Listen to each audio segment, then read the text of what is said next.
আমি সম্পূর্ণ ব্যর্থ হয়েছি, ক্ষমা চাই, বলছেন ব্যারিস্টার সুমন। একান্ত সাক্ষাৎকারে পার্থ, আমার বিশ্বাস তারেক রহমান আগামীর প্রধানমন্ত্রী। জানাবো নিত্যপণ্যের মূল্য ক্রয় ক্ষমতার মধ্যে আনুন। এবং সর্বশেষ জানাবো ভ্রমণ করার মতো পরিস্থিতি হলেই খালেদা জিয়ার বিদেশ যাওয়ার সিদ্ধান্ত। এতক্ষণ শুনছিলেন সংবাদ শিরোনাম, এবার বিস্তারিত। তবে তার আগে অনুরোধ থাকবে আমাদের চ্যানেলটি সাবস্ক্রাইব করে বেল আইকনটি ক্লিক করুন।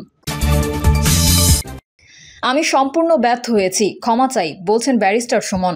শেখ হাসিনা সরকারের পতনের পর প্রথমবারের মতো মুখ খুললেন আলোচিত সাবেক সংসদ সদস্য ব্যারিস্টার সায়েদুল হক সুমন।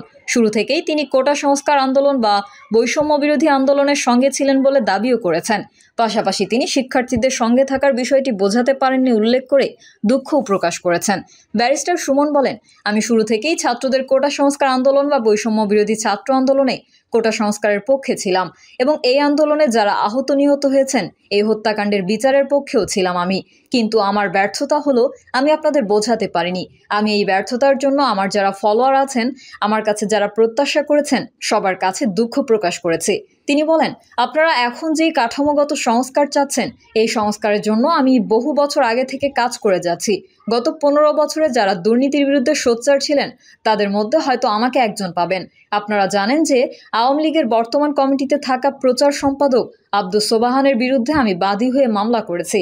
আমি বেনজিরের বিরুদ্ধে বাদী হয়ে দুদকে মামলা করেছি। সংসদে আমি তার বিরুদ্ধে বক্তব্য দিয়েছি। একান্ত সাক্ষাৎকারে পার্থ, আমার বিশ্বাস তারেক রহমান আগামীর প্রধানমন্ত্রী। এই সরকারের কাছে জনগণের প্রত্যাশা অনেক, তবে প্রত্যাশা বাস্তবায়নে আমাদের নিজ নিজ জায়গা থেকে সবাইকে সহযোগিতা করতে হবে। এই সরকারের বিশ্বাসযোগ্যতা ও গ্রহণযোগ্যতা নিয়ে তো কোনো কারো প্রশ্ন নেই। যারা এই সরকারে তারা ব্যক্তিগতভাবে সফল মানুষ। যেহেতু তারা হঠাৎ করে আসছে সেহেতু তাদের সুযোগ, সাহায্য ও সময়ও দিতে হবে। তারা তো সুষ্ঠু নির্বাচনের কাজ হাতে নেননি। তারা যেহেতু রাষ্ট্র মেরামতের পরিকল্পনা করছেন, কতটুকু কিভাবে সংস্কার করবেন এখন পর্যন্ত তারা তো কোনো গাইডলাইন দেননি। বিশেষ করে রাষ্ট্র মেরামতের কী গুরুত্বপূর্ণ কাজে হাত দেবেন ও কত সময় ওনাদের দরকার তখন বলা যাবে কতদিন মেয়াদ হওয়া উচিত। বিশেষ করে 17 বছর ধরে মানুষ ভোট দিতে পারেনি, এটা মানুষের তীব্র আকাঙ্ক্ষা আছে, আমাদেরও আকাঙ্ক্ষা আছে। মূল কথা হচ্ছে এই সরকারের সময়টা নির্ধারণ করবে তারা কী ধরনের রাষ্ট্র মেরামত করতে চান। মন্ত্রীদের পাশাপাশি শেখ হাসিনার সরকারি খাত বিষয়ক উপদেষ্টা সালমান ফজলুর রহমান গ্রেফতার হয়েছেন, যার দুর্নীতি নিয়ে আপনি সবচেয়ে বেশি সোচ্চার ছিলেন। তাকে দরবেশ খেতাব দিয়েছিলেন। ব্যারিস্টার পার্থ, অবশ্যই দেশের মাটিতে সালমান এফ রহমানের বিচার হবে। দরবেশের বিচার বাংলার মাটিতেই হতে হবে। বাংলাদেশের অর্থনীতি তিনিই ধ্বংস করেছেন, ইকোনমিক সিস্টেমও ধ্বংস করেছেন। দেশে যে গণহত্যা হয়েছে তার সঙ্গে তিনি সরাসরি জড়িত। সরকার কিছু কাজ শুরু করেছে, দুর্নীতির নানা অনিয়মের বিরুদ্ধে যেসব কাজ শুরু করেছে সেগুলো অবশ্যই প্রশংসা পাওয়ার যোগ্য। আমি মনে করি আরও পথ বাকি আছে। আগামীর প্রধানমন্ত্রী কে হবেন সেটা জনগণ ঠিক করবেন। আমার ধারণা জাতীয়তাবাদী দল বিএনপি ক্ষমতায় এলে তারেক রহমানের প্রধানমন্ত্রী হওয়ার সম্ভাবনা বেশি। আমি মনে করি জনগণের যেটা ইচ্ছা সেটাই আমাদের ইচ্ছা হবে। আমরা চাই একটা সুষ্ঠু ধারার রাজনীতি থাকুক। আওয়ামী লীগ সরকার মনে করেছিল জামায়াতকে নিষিদ্ধ করলে তারা কর্মসূচি দেবে, পরে বৈষম্য বিরোধী ছাত্র আন্দোলনকে জামায়াতি আন্দোলন হিসেবে ট্যাগ লাগানোর চেষ্টা করবে। নিত্যপণ্যের মূল্য ক্রয় ক্ষমতার মধ্যে আনুন। চলতি বছর জানুয়ারিতে টানা চতুর্থবারের মতো সরকার গঠন করার 7 মাসের মধ্যেই ছাত্র জনতার আন্দোলনের তোপে পদত্যাগ করেছেন প্রধানমন্ত্রী শেখ হাসিনা। বিগত বছরগুলোতে সাধারণ নাগরিকদের জন্য সবচেয়ে বেশি কষ্টকর হয়ে দাঁড়িয়েছিল নিত্যপণ্যের অস্বাভাবিক মূল্য। আয়ের সঙ্গে ব্যয়ের ব্যাপক তফাৎ থাকায় নাগরিকদের মধ্যে চাপা ক্ষোভ তৈরি হয়েছিল দেশব্যাপী। নিয়মিত চড়া মূল্যে নিত্যপণ্য ক্রয়ের মধ্যেই প্রায় সময় পেঁয়াজের মূল্য 250, ভোগ্য তেলের মূল্য প্রতি লিটার 119 থেকে 200, ব্রয়লার মুরগি প্রতি কেজি 220, ব্রয়লারের ডিম 160 টাকা ডজন পর্যন্ত বিক্রির মাধ্যমে হাজার হাজার কোটি টাকা হাতিয়ে নেওয়া হয়েছে। পণ্যমূল্য কমানোর জন্য আহ্বান জানানো হলেও কার্যকরী কোনো পদক্ষেপ গ্রহণ করা হয়নি। নিত্যপণ্যের চড়া মূল্যের জন্য সিন্ডিকেটকে দোষারোপ করা হলেও সেই সিন্ডিকেট ভাঙা সম্ভব হয়নি কখনোই। আশার কথা, সরকার পরিবর্তনের পর সিন্ডিকেট ভাঙার ঘোষণা দেওয়া হয়েছে অন্তর্বর্তী সরকারের পক্ষ থেকে। সাধারণ নাগরিকদের ক্রয় ক্ষমতার মধ্যে পণ্যের মূল্য নির্ধারণের জন্য কথা হচ্ছে সর্বত্র, তবে বাজারে এখনও আগের মতো দাম দিয়ে কিনতে হচ্ছে সব পণ্য। দোকানিদের ভাষ্যমতে সিন্ডিকেটের কারণে দাম বৃদ্ধি হয়েছে, আমরাও খুব বেশি লাভ করতে পারি না, তাই পণ্যের দাম বৃদ্ধি বা কমলে আমাদের আলাদা কোনো লাভ ক্ষতি নেই, তবে পণ্যের মূল্য কমলে আমাদের বাড়তি মূলধনজনিত সমস্যা কমে যায় এবং ক্রেতারাও স্বাচ্ছন্দ্যে বাজার করতে পারেন। সবজির স্বাভাবিক মূল্যের চেয়ে 2 গুণ বাড়িয়ে বিক্রি হচ্ছে। এছাড়া প্যাকেটজাত সব পণ্য স্বাভাবিক দামের তুলনায় 50 থেকে 100 ভাগ বৃদ্ধি করে বিক্রয় চলছে, অথচ পণ্য উৎপাদনকারী কৃষক শ্রমিকরা পাচ্ছেন না ন্যায্য মূল্য। এমন অবস্থায় অন্তর্বর্তী সরকারের কাছে আহ্বান থাকবে, নিত্যপণ্য সহ মৌলিক অধিকারের অন্যতম সব ধরনের খাদ্য পণ্যের সিন্ডিকেট ভেঙে দিয়ে মানুষের ক্রয় ক্ষমতার মধ্যে আনার জন্য প্রয়োজনীয় পদক্ষেপ গ্রহণ করতে হবে।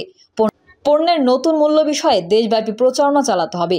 জাতীয় ভোক্তা অধিকার সংরক্ষণ অধিদপ্তরকে নিয়মিত বাজার মনিটরিং করতে হবে। গ্রামাঞ্চলের বাজারে নিত্যপণ্যের মূল্য স্বাভাবিক রাখতে নাগরিক সমাজকে ঐক্যবদ্ধ হয়ে পদক্ষেপ গ্রহণ করতে হবে। সবার সম্মিলিত প্রচেষ্টাতেই নিত্যপণ্য ক্রয় ক্ষমতার মধ্যে এনে জনজীবনের স্বস্তি ফেরাতে হবে।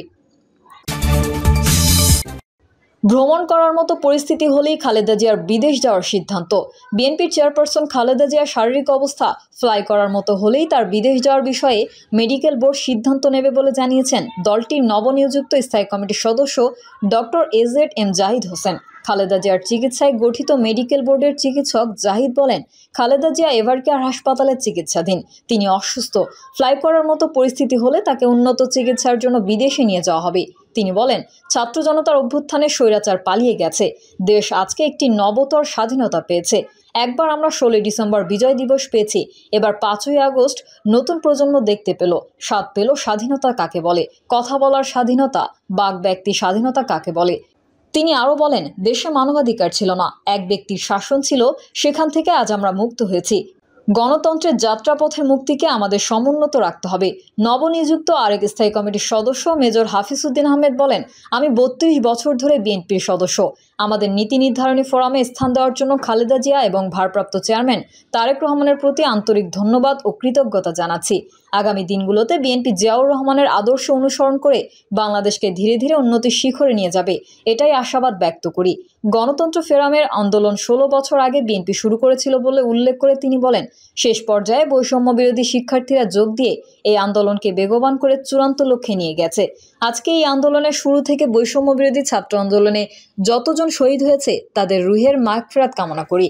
ছাত্র জনতার আগস্ট বিপ্লবে দেশের সেনাবাহিনীর ভূমিকা প্রশংসা করে সাবেক এই সেনা কর্মকর্তা বলেন, আগস্ট বিপ্লবে বাংলাদেশ সেনাবাহিনী শেষ মুহূর্তে এসে জনগণের সাথে একাত্মতা ঘোষণা করে স্বৈরাচারকে বিতরণে গুরুত্বপূর্ণ ভূমিকা রেখেছে। সেজন্য সেনাবাহিনী, সশস্ত্র বাহিনীর প্রত্যেকটি সদস্যকে আমি ধন্যবাদ জানাই। আশা করি আগামী দিনেও এসব বাহিনী যারা জনগণের অর্থে প্রতিপালিত, তারা সবসময় জনগণের সাথে থাকবে, কখনো স্বৈরাচারকে স্থান দেবে না। প্রিয় দর্শক, এই ছিল এখনকার সর্বশেষ সংবাদ। আপডেট সংবাদ পেতে চ্যানেলটি সাবস্ক্রাইব করে বেল আইকনটি ক্লিক করুন। কমেন্টে আপনার মতামত জানিয়ে আমাদের সাথেই থাকুন। ধন্যবাদ সবাইকে। আল্লাহ হাফেজ।